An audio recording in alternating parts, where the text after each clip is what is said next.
My name is George Galloway, presenter of كلمة on Mayadeen television. Morning to you.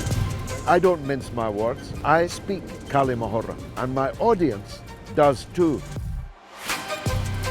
كلمة free word, free for me, free for you. Catch it. Nice to meet you, brother.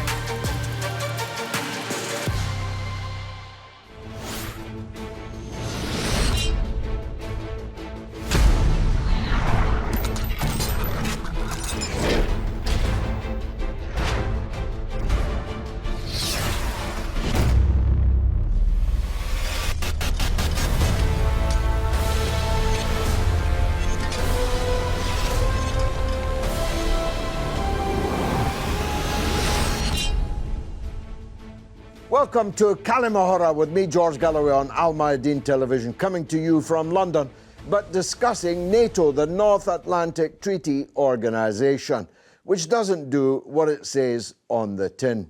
When I was young, NATO was the US-European alliance for the defense of Europe, hence the name North Atlantic Treaty Organization.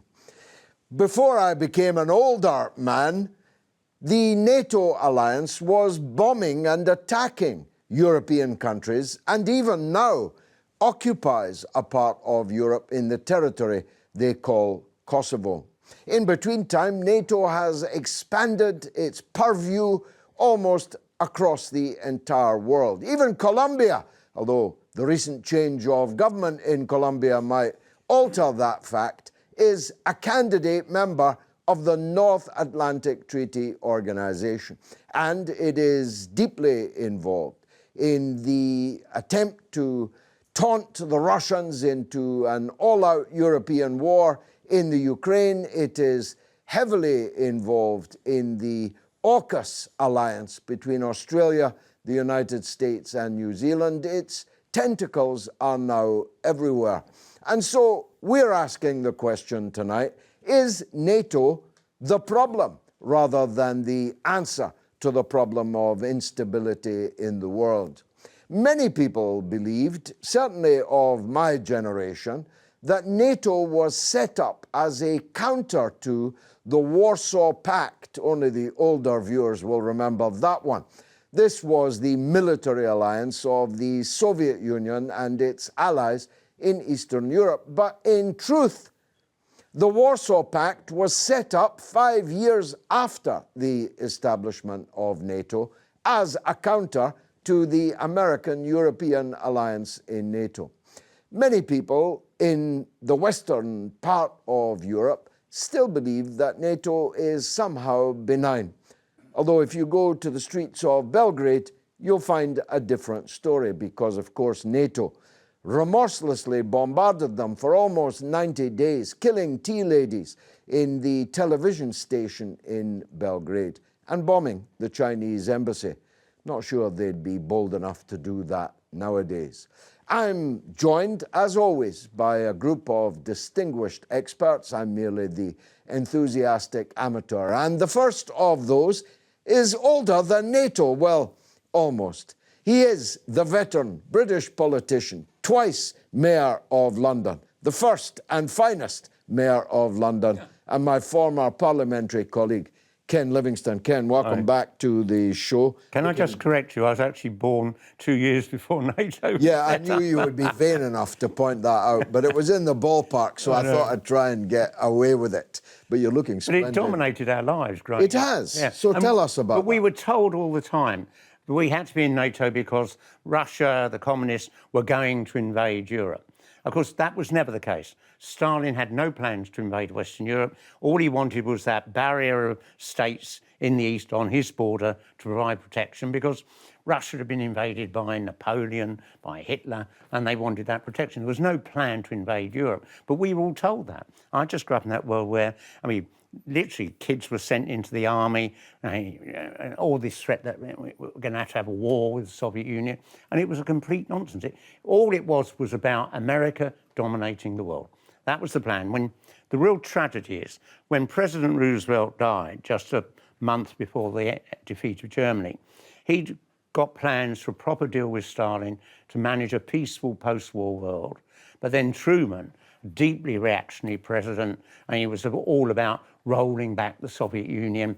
I mean, a lot of American politicians were frightened that, people were very great fans of Stalin because he defeated the Nazis, and they thought that it might spread around the world. They feared the spread of communism. And so in, 50 years after the war, we spent billions and billions of pounds on military that just wasn't needed or necessary. We could have done so much better for the lives of our people in Britain if we hadn't done that. And on the logic that you have explained, when the Soviet Union collapsed and these former Allied states in the Warsaw Pact became themselves, for the most part, thoroughly reactionary, and many of them United States satellites, there was no further need for NATO. So why did it continue and why has it expanded? Well, I suspect a lot of it is, of course, it generates a lot of money for the arms industry. And the arms industry would have been terrified. If the Cold War comes to the end, we're going to have to shut down, So I think constantly ramping up this fear that we're under threat and all that, we need to spend more on our military, goes on and on and on. And it's been a disaster because you actually look at how, here in Britain, how much underfunding there is for our schools, our NHS now. I mean, the NHS now is getting 18% less than it would have done if the Tory government had carried on with the spending of the previous Labour government. An 18% cut in our NHS. I mean, I've been waiting for a year for just a small operation to remove a little precancerous growth. That's ridiculous. Jerry Downing, a retired bus driver, another one looking remarkably young for a retired man. He stopped driving buses, but he's still fighting for socialist revolution in Britain and indeed elsewhere in the world. Do you have a more nuanced position? Because some of your current in left-wing politics, at least recently, I'm thinking of commentators like Paul Mason and others, former Trotskyites at least, who have become big on NATO. They even describe it as a kind of an example of collectivism. Where do you stand on NATO? Well, let me voice my outrage at the beginning to the Ukraine solidarity campaign led by one Chris Ford, and now drawing in the Mandelites, the anti-capitalist resistance, the Sean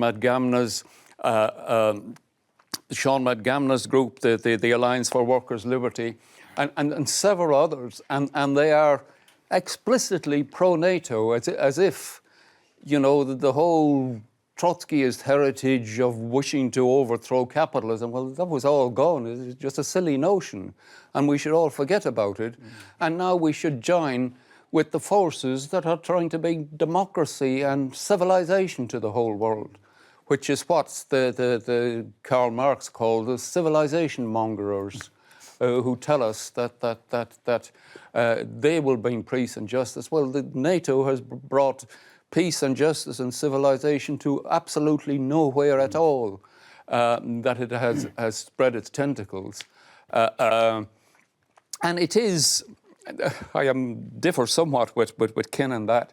If we had different capitalist politicians, the course of history would be slightly different. This is true, but it would be fundamentally the same. The drive to World War III is inherent in the nature of capitalism itself. It is not something that's thought up by Donald Trump or Joe Biden or anyone. It is the push from the bottom, the crisis of capitalism, the falling rate of profit, the inability to develop their profit, and now the greatest thing that's the push towards World War III is the fact that actually the sanctions on Russia have backfired spectacularly. The Russian economy is now doing better than it was previously, and the backlash is in the economies of Europe and the United States. It is there where inflation is increasing.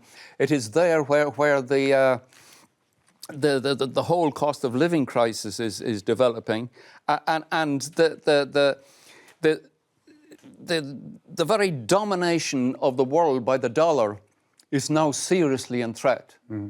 That is, and Russia has managed to sell its oil unbelievably to countries with rank reactionary leaderships like India and Saudi Arabia, much of Africa, etc. It is exporting its oil to these regions, and it's finding its way around the sanctions. So these sanctions have backfired spectacularly on the system itself, and that is the fundamental drive to war. It is within the system itself, not just the actions of politicians. Patrick O'Regan, another veteran socialist campaigner, newsman, a former editor of the Newsline newspaper.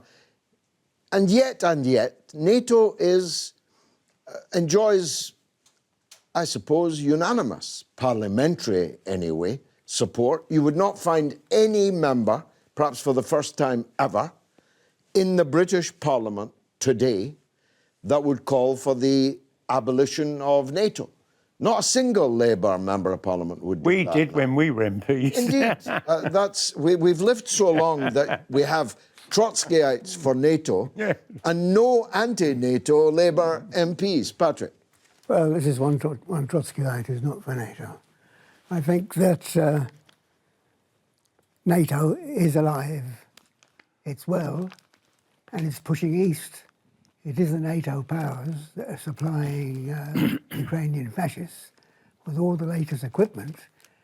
They intend to fight to the last Ukrainian and to do as much damage to Russia as possible, and if possible to engage in a bit of regime change at the end of it. This is their hope, this is what they wish to do. It's a fantastic situation where people like Johnson and Truss can say more war, we're for the Ukrainian war, more war, bigger war, better war. This is what their policy is. It's a fantastic situation because it's the working class of the world that are paying for it. And this is where, my opinion is, they're going to come unstuck. You now have got gigantic inflation in oil, in food, and so on. You've got people in Britain who are eating every other day, and families who say that they eat every 3 days, and all this sort of stuff.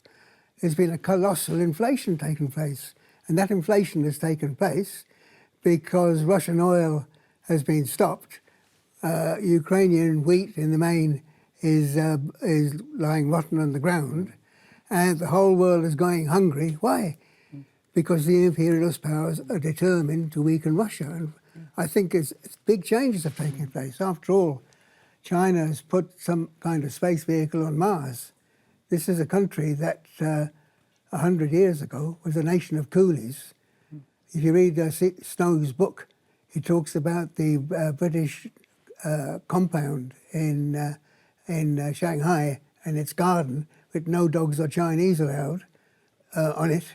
This was it. They were the absolute pariahs of the planet. And now, 100 years later, they have made a colossal leap forward, both militarily, technically, and industrially. They were the workshop of the world, so to speak, and they were treated as such. And Russia provided its share of oil and fuel. What's happened? Well, what's happened is that 10 years ago, you could be a Russian oligarch and own the Standard. The London daily paper, yes. That's right. You could own the Chelsea Football Club. You could have a huge mansion, huge homes. They had an absolutely super relationship with the Russian bureaucracy. And the Chinese, well, I can remember when John Macdonald went into the House of Commons with a little red book, threw it across the Tories and said, you better read this, because if you're going to have a lip and teeth relationship with China, this is what you need. And they did it. The Chinese were actually building a British nuclear power station. Then it changed. Why did it change? Because now Russia and China are industrially and scientifically ahead of imperialism. The British bourgeoisie are trying to claw everything back. They, they've had to put an end to accepting millions from Russian oligarchs for their funds and all the rest of it. And now it's war to Russia to the end. Why? Because capitalism and imperialism can glimpse that they're being outgunned. You've seen the future, and it That's right. perhaps works. That's why. Let's get an independent view. After all, you lefties have had your say. Dr. Phil Bevan from Birmingham in England, an independent scholar, writer and researcher. Let's hear what he thinks. Thank you, George. Is it NATO that's creating the problems around the world? Thank you, George. Short answer would be yes. I mean, it's a little bit more complicated than that, and there's different factors at play. But the main issue is NATO expansion at the moment, which basically what NATO's doing is breaking a lot of agreements that it has previously had with other countries, and that's what's causing a lot of tension. And people, it's got other countries, particularly say Russia, China, very nervous because they've got this nuclear alliance on their doorstep. And because they've broken their word so many times, I mean, NATO has, they can't trust what they're going to do next. And that is why you've had all of this tension over Ukraine and then followed by Russia's invasion of Ukraine. It's because they don't trust NATO not to use the situation in Ukraine, NATO's expansion in Ukraine, to weaken and destabilize Russia. And one of the reasons they don't trust NATO not to try and use Ukraine to destabilize Russia is because the United States, politicians and organizations in the United States have explicitly said that that's what they want to do. They want regime change in Russia. So in a sense, particularly in Ukraine, what's happening is kind of an aggressive defensive policy from Russia, and we've seen this from Russia in history before. For example, the Soviet Union during the Second World War had expanded into Eastern Europe to create a series of buffer states that would help to protect Russia from any future aggression from the West. And of course, even before that, you had the Russian Civil War, which was basically Winston Churchill organised the White Armies and to be backed by foreign troops, which invaded Russia from the West. So the Russian invasion of Ukraine has to be seen in context of the origins of previous Western invasions of Russia. In your assessment as a scholar, has NATO been a pact for peace or a pact for war in recent years? Going right back to its origins, NATO, in my view, it's my personal view, my view is that NATO has never been a pact for peace, because it comes out of, if you go back to the end of the Second World War, the beginning of the Cold War, you had the dropping of the atomic bomb on Hiroshima and Nagasaki, and we now know through historical documents that was a war crime. It was completely unnecessary for that to happen. The Japanese were going to surrender anyway, and not the only reason, but the main reason they did it was one, to test these weapons, and then the other main reason was to frighten off the Russians. We also know, thanks to leaked documents, well, not leaked documents, but historical documents that have now been released and are now available, that Winston Churchill had a plan, once the Nazis were defeated, to actually extend the war into invading the Soviet Union. And so it was also Winston Churchill whose friend Avril Harriman was a key Truman advisor and architect of the Marshall Plan. who proposed this idea of the Iron Curtain in his Fulton Address speech. And it was Churchill who really defined the parameters of the Cold War. And of course, I think I mentioned earlier that Churchill was behind a lot of the Western backing of the White Armies in the Civil War. So NATO was always about containing Russia, weakening Russia right from the off. And actually, you know, it's fairly common knowledge that the rationale behind NATO was to keep the Germans down, the Americans in, and the Russians out. And that is what it's for. 30 countries are in NATO now. 21 are on the candidates list. How far is NATO going to expand? Thanks, Josh. It's a very difficult question because I mean, I think I can't predict the future, and I think it depends on how sensible people are.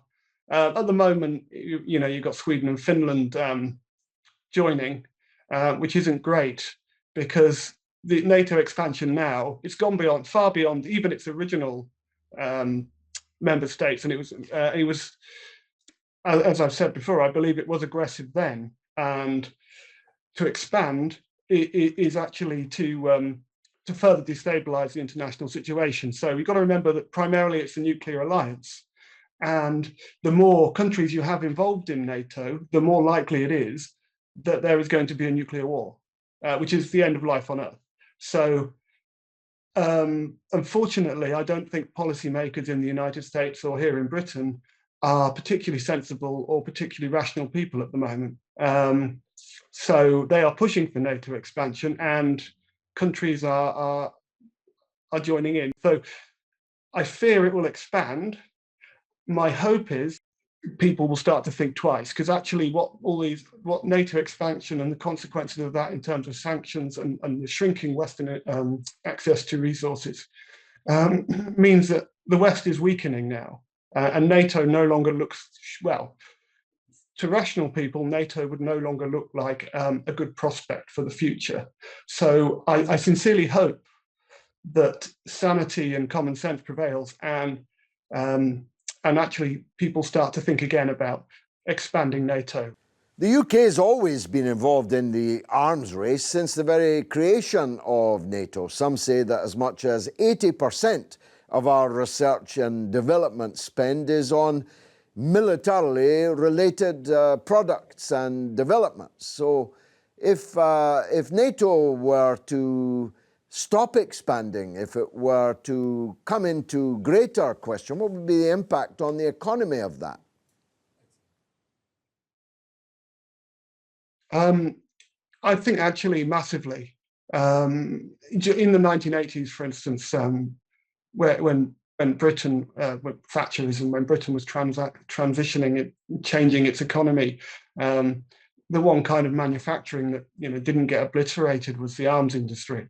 So the focus on NATO, and just recently the government announced another 16 billion spending on the weapons industry. And the more money that gets spent on arms manufacturing, the more power you give the big arms producers like BAE Systems. And the more power they have is the more leverage they have over politics. Because if they're the ones that are providing jobs, then they've got a huge kind of lobbying interest in politics and also public perception to an extent. Because if people lose their jobs by closing the military manufacturing industry, then obviously that's going to have a negative impact on politics. But also at a bit more deeper level, it's important to, if you're really trying to understand the impact of NATO on the economy of this country and elsewhere, again, you need to look at the history of it. And it's essentially as a successor to the British Empire. Because at the end of the Second World War, obviously, NATO was a British invention, and one of the big purposes of it was to keep Britain at the top table. Well, keeping Britain at the top table didn't work out all that well. There's much more coming up after the break. Stay tuned.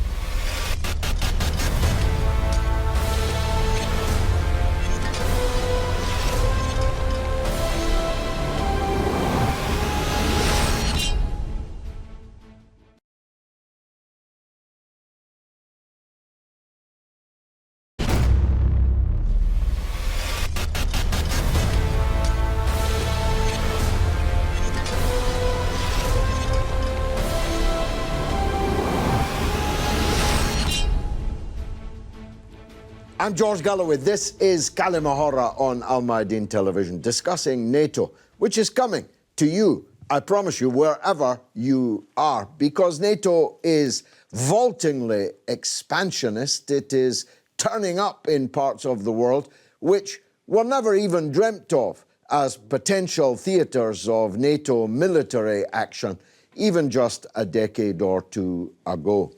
But Ken Livingstone, that wonderful phrase that NATO's purpose is to keep the Russians out, the Americans in, and the Germans down.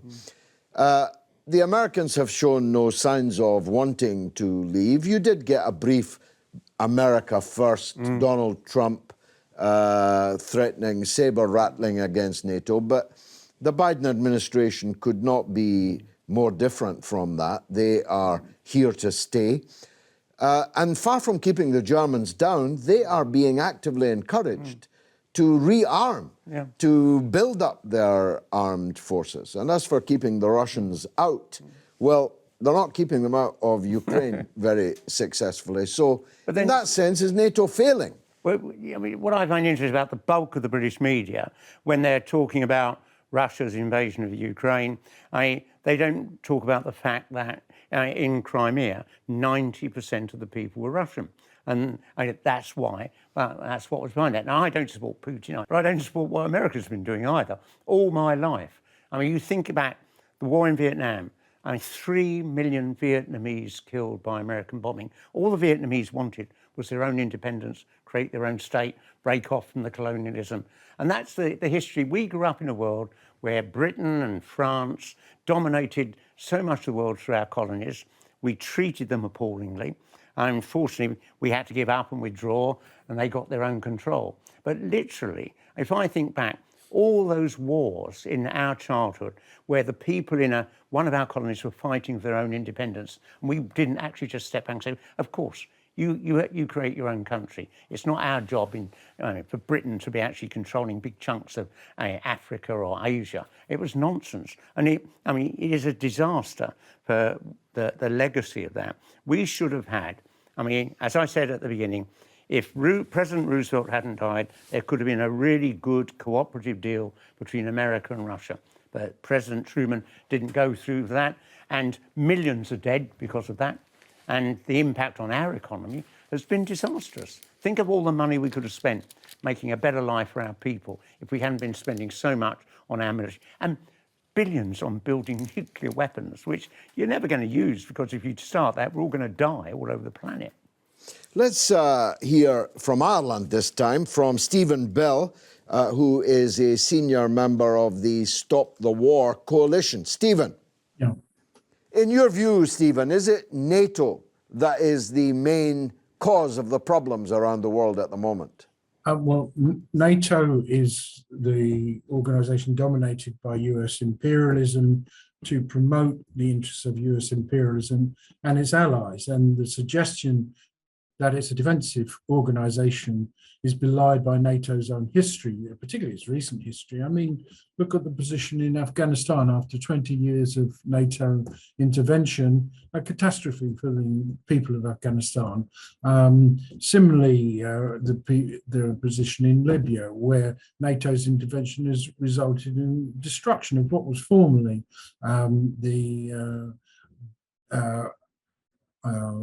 nation on the African continent with the best living standards, according to Human Development Index. And now that's been destroyed. You have two governments, two parliaments, endless militias and open slave markets and so on. And this is what NATO has done. It attacks independent countries which refuse to accept the overall hegemony of imperialism, and certainly this is what NATO is continuing to do. Surely in 1991, with the breakup of the Soviet Union and its Warsaw Pact alliance going into reverse, really, that would have been a moment for the shrinking of NATO, if not its abolition. Instead, it became the moment for its expansion. The question is, why? Well, the expansion of NATO was done despite all the assurances given to Gorbachev, Yeltsin, and subsequent leaders, the refusal to accept Russia's legitimate security interests was best demonstrated by absolute failure to negotiate towards the end of last year with Russia, instead insisting the option of Ukraine entering NATO must remain open. And we recall 1962, the United States would not tolerate nuclear weapons on the island of Cuba and threatened to take the world to nuclear war because of that. Yet somehow Russia is supposed to accept the possibility and probably inevitability of nuclear weapons being stationed within 10 minutes flying time of Moscow, and the opportunity of the US, which it seeks as part of its military dominance, to destroy Russian nuclear weapons before it has the chance to retaliate, so that the United States has effectively first strike capacity. And that's what's so dangerous about the situation, that the US is pursuing a line which envisages the possibility of nuclear war and the possibility of it surviving. What's the reason for the eastward expansion, one that was ruled out, by the way, in promises made to Gorbachev at the end of the Soviet Union? But they're not just expanding in Eastern Europe now and causing a major war on European territory in the Ukraine, but they are expanding towards Eastern Asia. Why? Okay. Why now? At the heart of this is the decline of the US economically. I mean, it's not an absolute decline. It still has a very powerful economy, but relatively it is declined in the world. According to the IMF, China surpassed the US in the size of its economy in 2016. By 2021, China represents 19%, this is IMF figures, 19% of the world economy, the US 16%. And by 2027, the IMF estimates that the Chinese economy will be 30% larger than the US. So the US has lost the peaceful economic competition with China, but where the US and developing countries, throughout Asia and Latin America and so on, are growing faster than the United States. So unable to now outcompete its rivals, the one area where the US has an absolute dominance is militarily. Its military budget is larger than the spending of the next 11 powers combined. Right? So it's huge military power, and it's using that to shake up what it can't shake up and organize economically. It's attempting to do militarily. How has NATO's expansion affected other countries? Even Africa is now a playground for NATO. How has it affected people there? Well, you see the attempts to strengthen military alliances in what it calls the Indo-Pacific, but everybody else calls the Asian Pacific, and in the North Africa, West Asia, attempts to draw in Arab countries into a system of alliances with Israel via the Abraham Accords and so on and so on. So you have a sense of collective security. The GCC, Gulf Cooperation Council, was an attempt to do that historically, but absolutely failed. So this, they think, is a better attempt, and Biden is continuing Trump's policy on this. They want Saudi Arabia in and so on. But they are also talking in terms of, and this, the most recent NATO summit at Madrid talked in terms of Africa as NATO's southern neighborhood.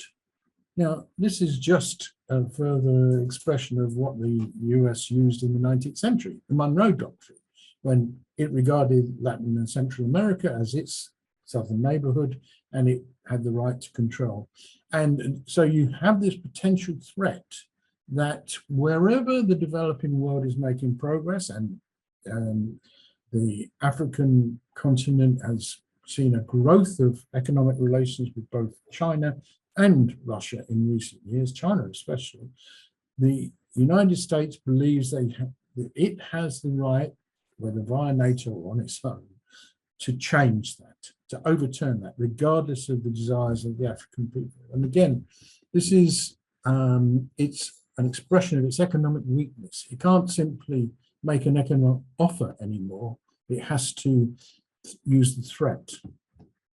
Jerry, Bob Dylan's line, you can't win with a losing hand. The more you listen, NATO's got a losing hand, economically, most importantly, but it's also not true what Stephen said, that they are militarily dominant. You can say that they won the war in breaking up Yugoslavia, but ever since then it's been a losing hand. It's just a year ago that men on bicycles chased them out of Afghanistan.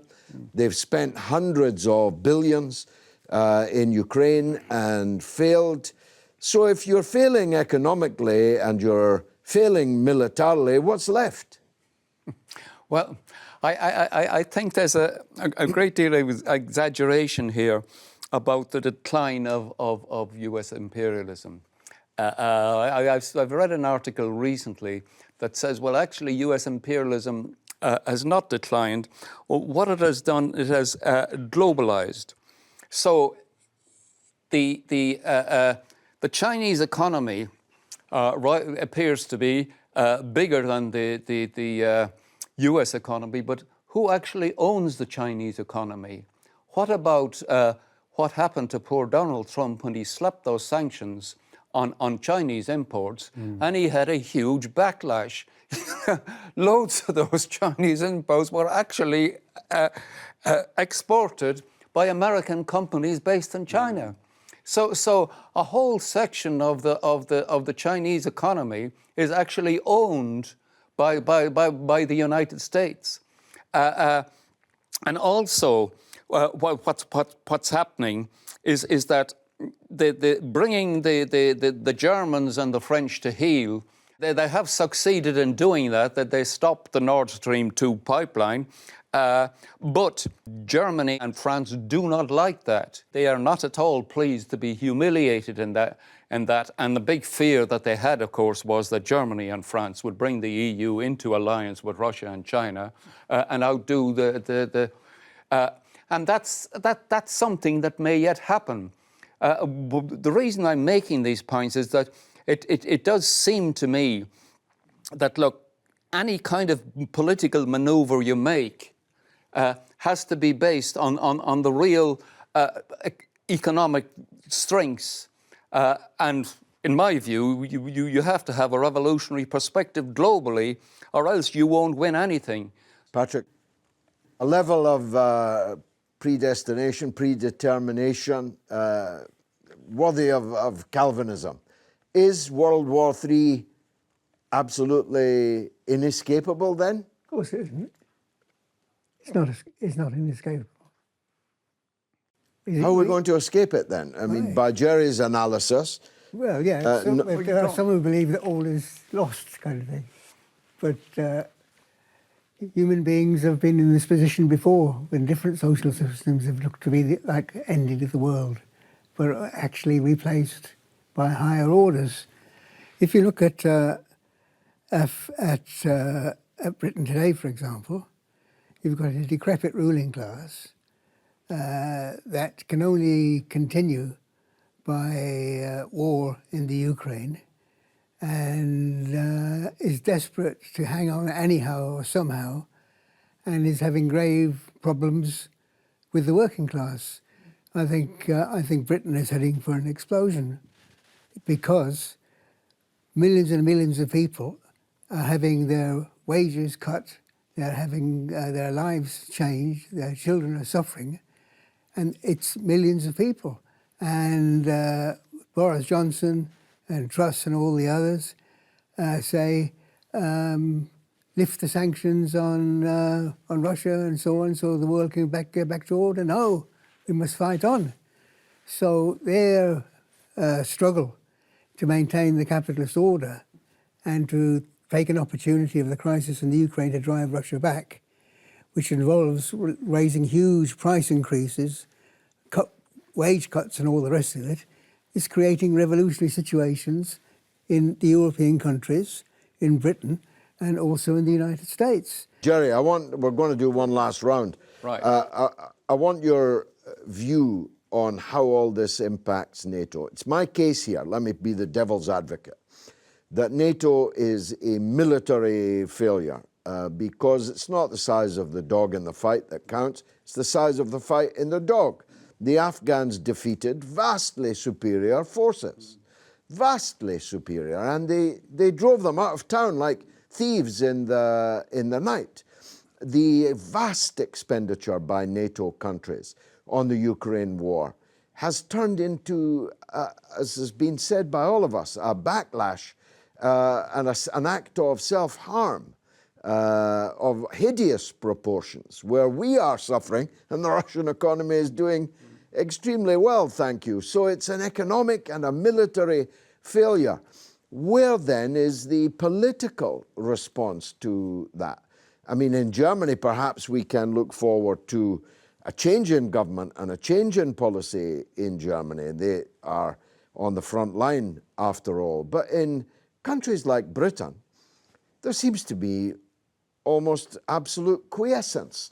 If you went out now and said, vote for me, I want out of NATO, people would laugh at you. I don't know if that's true. I've seen a statistic that says that up to 38% of Tory supporters support these strikes. This time around, this strike is very popular.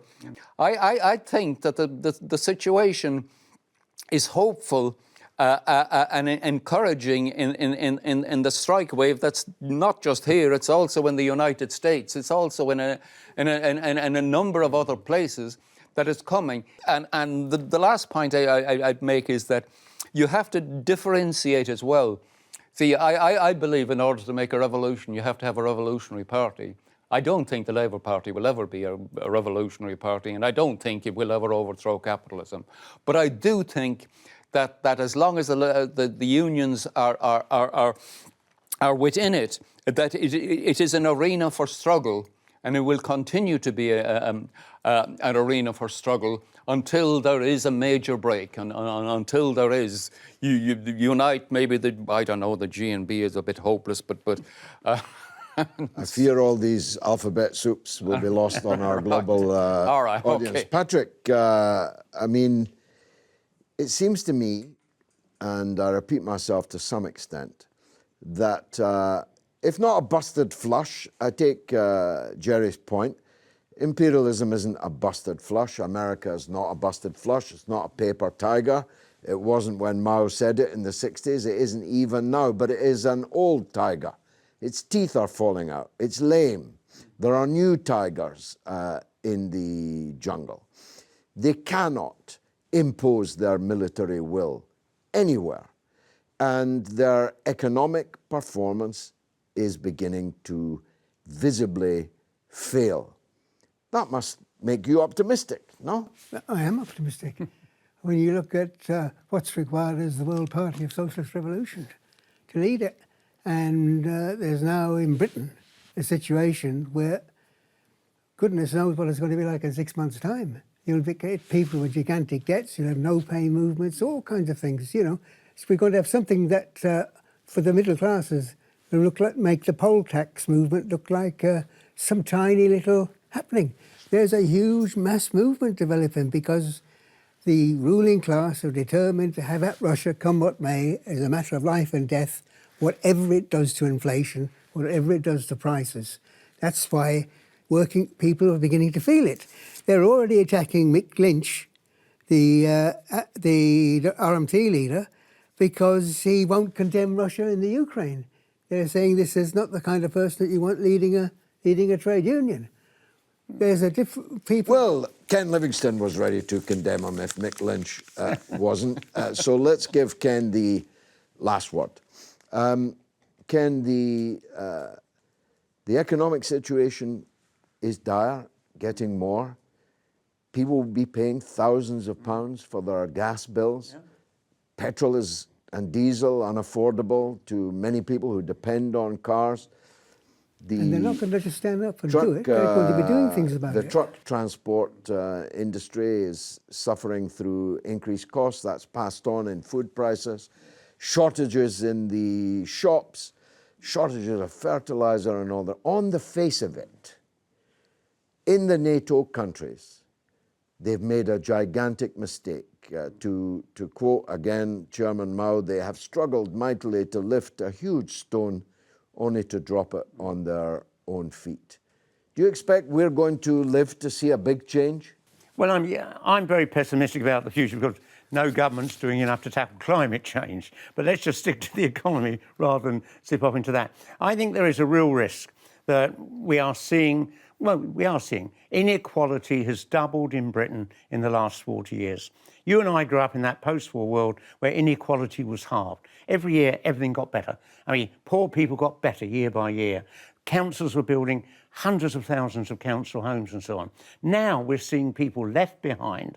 I mean, the suicide rate is horrendous because so many people just have got no chance or optimism for our future. So I want to see the Labour Party become a genuinely more radical and challenging the abuse of power that we got in Britain with all the wealth going to a small elite.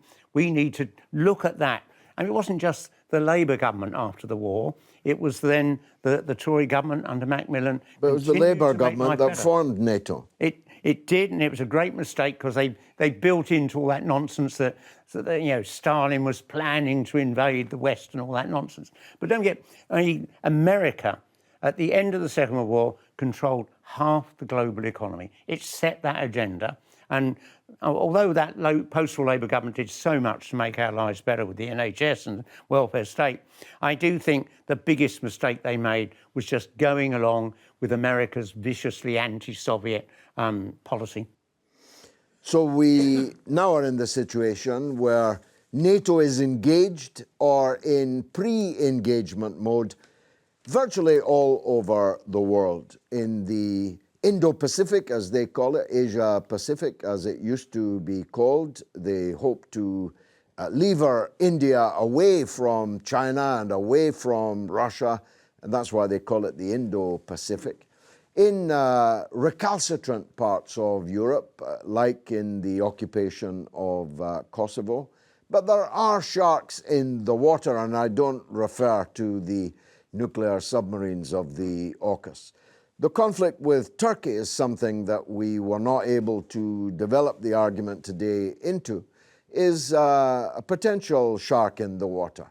Turkey and Greece may well go to war, two NATO powers at war with each other. There are contradictions. As Jerry said, France and Germany are not at all pleased to be being led by the nose by the Anglo-Saxon alliance of Britain and the United States. There are tensions inside NATO. Failure in Ukraine will surely accentuate them.